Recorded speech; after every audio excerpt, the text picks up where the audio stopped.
We both know that not only are you multidimensional, which means that you can exist in multiple dimensions simultaneously, right? You can operate under many frequencies simultaneously, and you're constantly phasing in and out of these different dimensions, but you're also interdimensional, which is your ability to internally navigate, almost like a form of interstellar travel, these different octave expressions of you. All these, I'm hearing infinite library expressions. I'm seeing you as a librarian. Okay, I'm seeing a librarian of the Akashic Records, where you can literally streamline these alternate expressions of you while navigating the third dimension. And this is your shape-shifting abilities. That's what's coming through. You have the ability to shape-shift. Encoded into DNA is everything that humanity has been and everything that humanity has the potential of becoming. Everything in which you have been and everything in which you have the potential of becoming, existing within you simultaneously in quantum potential that you can then streamline and manifest and host the octave of consciousness as you navigate the physical form. You become the embodiment or archetype of that expression, and that is interchangeable.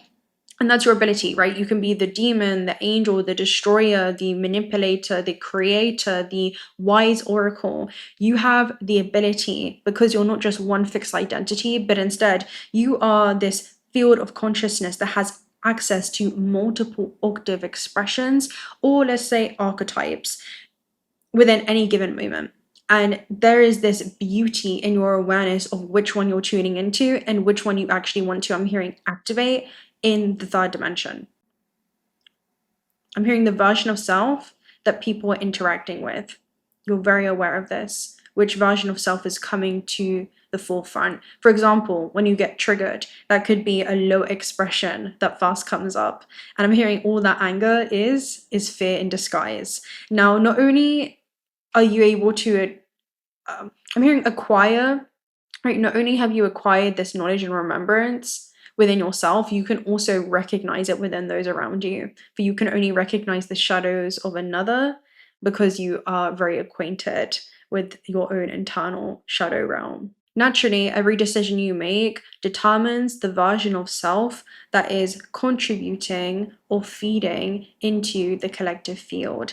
Now, most people spend their entire lives trying to suppress that darkness because they think that acknowledging it will actually make them evil. But darkness is not the enemy. Instead, it's infinite potential that has been distorted through the lens of trauma, separation, conditioning, identification, or the disconnection from the self. And so, true goodness is not the absence of darkness, but instead it's the ability to bring awareness towards your own destructive potential, but still consciously choose alignment. And it's not because you fear punishment, but instead you understand the weight of your energy and what it contributes towards collective systems, timelines, and what you're doing in your own subjective journey that actually feeds into these larger systems. And that personal accountability and responsibility is mastery. Every single human being has the potential of becoming compassionate, just like every single human being has the potential of becoming very cruel. And the danger doesn't lie in discovering that darkness. The danger lies in not bringing awareness to that darkness and becoming unconsciously controlled by it. As a multidimensional being, you exist across many dimensions simultaneously. That means that you exist in the energy realm, the mental, the emotional realm, as well as in this physical realm.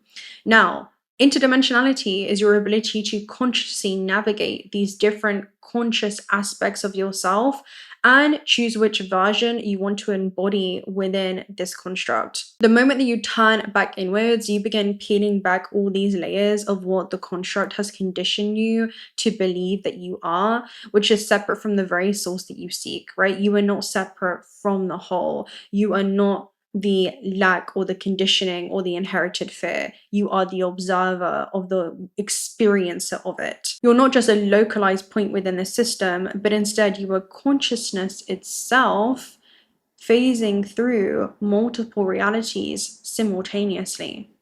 Multiple versions of self, multiple ways that you can respond or react to the field around you. And that pause is your presence and also where your power lies, because there is a lag time in this third dimension between when something happens, and also the way that you choose to respond to it. You carry a unique frequency of patterns from ancestral memory, terrestrial memory, and interdimensional memory.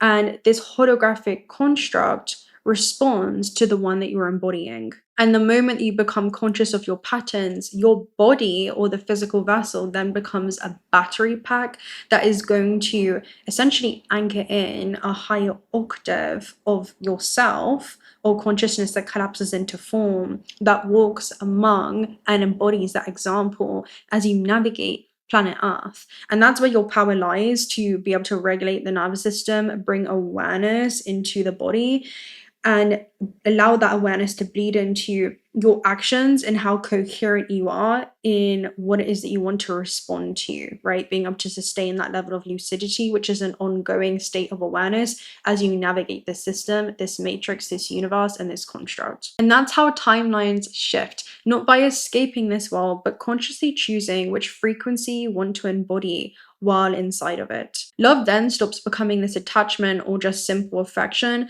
and it becomes a state of awareness. Love becomes your ability to love the totality of light and shadow aspects of yourself without trying to fragment them or compartmentalize them, but just unconditionally accept them as they are while not allowing them to unconsciously control you. Love is respecting that learning process that not only we go through, but also other extensions of ourselves also move through as they navigate the system. They're also navigating their own emotional landscape and internal terrain.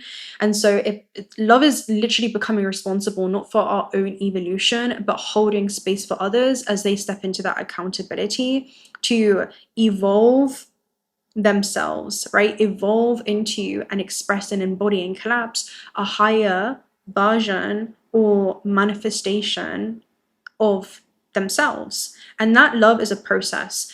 That state of awareness allows our light body to expand. We're able to not just see ourselves as a light being as we move through the system, but also understand that everyone else is a light being, and any belief systems that they hold at that given point of their evolution will determine how clearly they see themselves. And whether you have a very strong connection to the self or there's a disconnection to the self, we will see cruelties spring and emerge from that place of internal weak connection. And that awareness is how your light body expands. You're able to see yourself as a light being and also acknowledge others as children of light, sourced from the same wisdom, and learning to return to that wisdom once again, right? As Thoth says in the Emerald Tablets. The moment that the internal war ends between the god and the demon is the very moment that that same life force is no longer invested into scarcity or themes of separation or fear or division, and instead become redirected towards a greater purpose, reconnection, creation, compassion, and that awareness, which leads to conscious embodiment. And so the shadow doesn't die, the ego doesn't die, but instead it transforms through you integrating it. So that's what I'm seeing, right? It's like the physical vessel that enriches the soul's experience as they begin to move as one through this construct.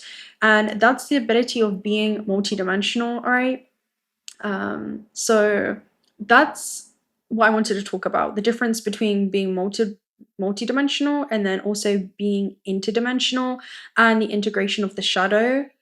I am going to do a message around this for you because I just want this to be a message of its own, but I want to take a look at what you may need to hear most around this topic specifically. So let's talk about the integration of the self.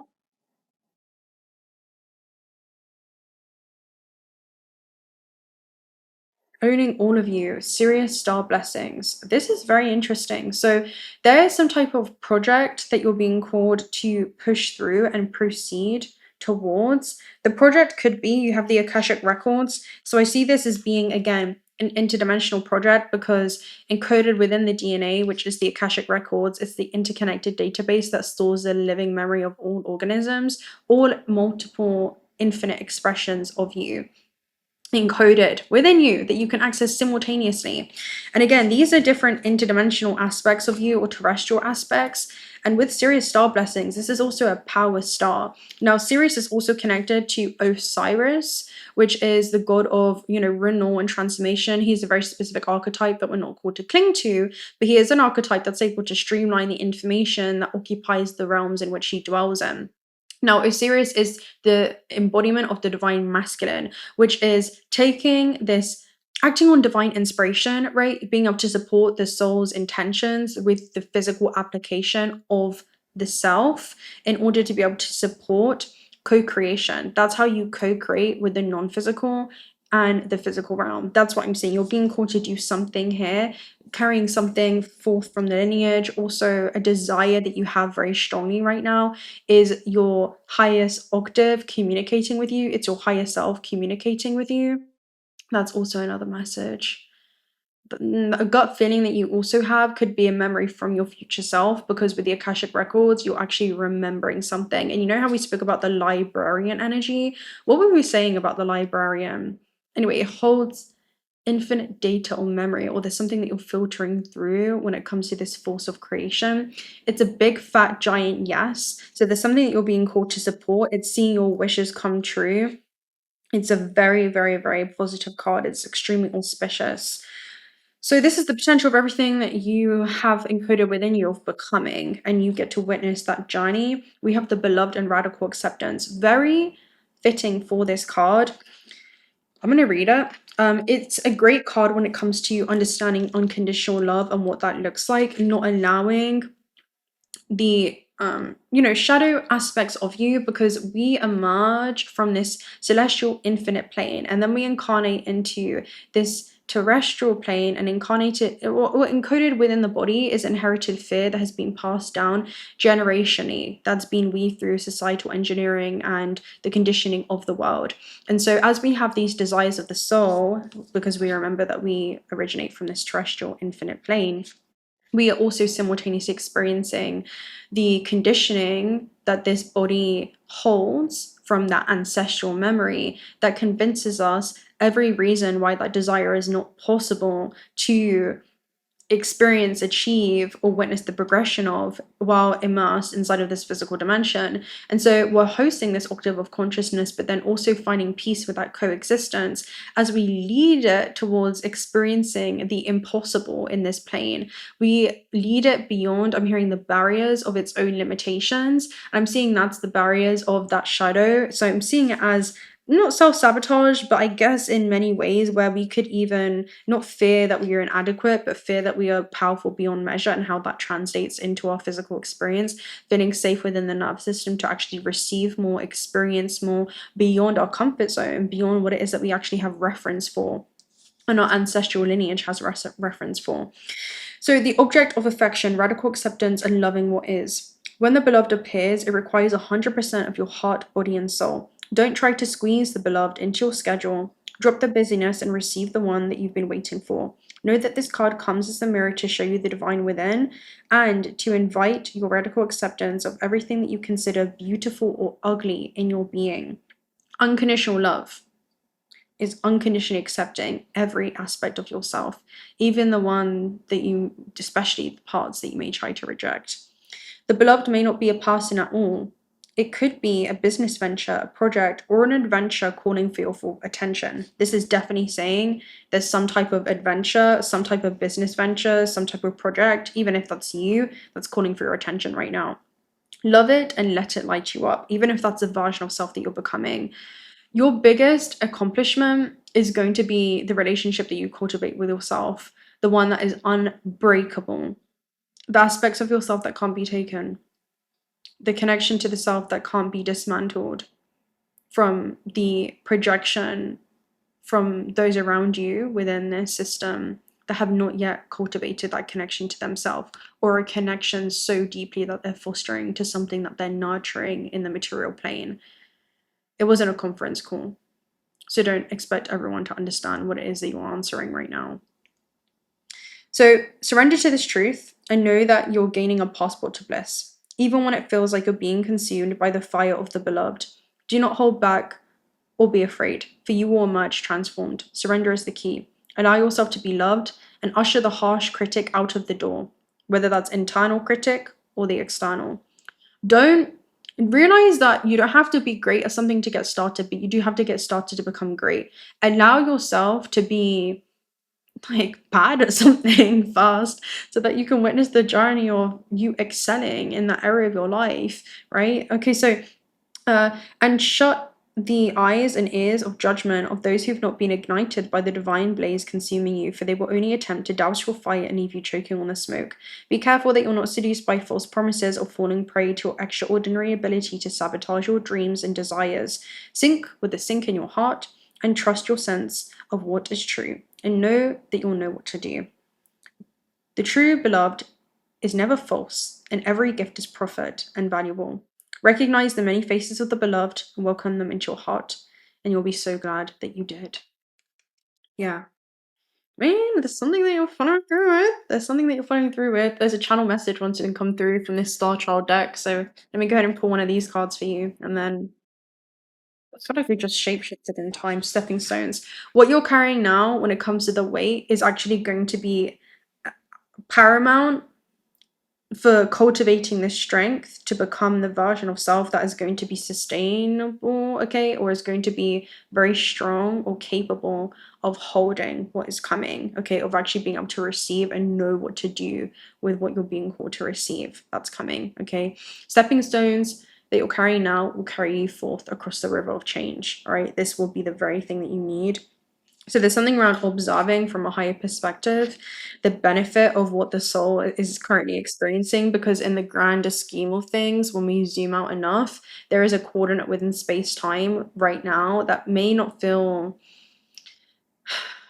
like it's a straight linear path, but it's this spiraling path that's allowing you to collect information or knowledge that will play a huge role into rapid acceleration on your path. It's something that you'll bring forth, that you'll be able to intersect with, that will lead to great advancements. I'm just seeing points of acceleration, like the speedy things in Mario Karts where they go through the thing and they're like, it's that type of energy. It's something that is going to pay off later, okay? It will pay off and you'll be so glad that you did. There's something, okay, that you're experiencing that will be super valuable for your journey. So I'm gonna love and leave you right there. Yeah, if you're not already subscribed to the channel, you consider subscribing because we'd love to have you around. Personal reading details are also down below. Also check out Auto Spirit if you're looking for some high quality AAA grade jewelry. One of the proceeds are donated towards Auto Sanctuaries. Today I have kunzite on, which is self-love stone. I also have rhodonite on, and then I also have carnelian on. And also, let me share with you this real quick in case you haven't seen it. I have my own personal energetic signature and blend. If you guys are interested, I have labradorite, so that is I so recommend. If you haven't seen labradorite, you can see it better in the sun, but you see how there's like these blue hues. Oh my god, look at that. It's so ethereal. I so recommend it. It's such a beautiful stone to work with. And then I also have sky blue, like sky blue jade, and I also have aquamarine, and that is the Transcendent Tarot collection. Okay, so if you guys are interested, definitely check it out. It's my favorite one. I'm just not wearing it today because it's not going with the fit, but I love it. I've got it right there just to have the energies close by. And yeah, I'm gonna see you very, very soon. Let me know what you feel like this is for you. Let me know what it is you're also becoming conscious of when it comes to the unconscious patterns or programs within your lineage and things that you are alchemizing and overcoming by gently bringing awareness to them and integrating it. All right. Okay. Until next time. Bye. Clouds in the sky don't care if I stay.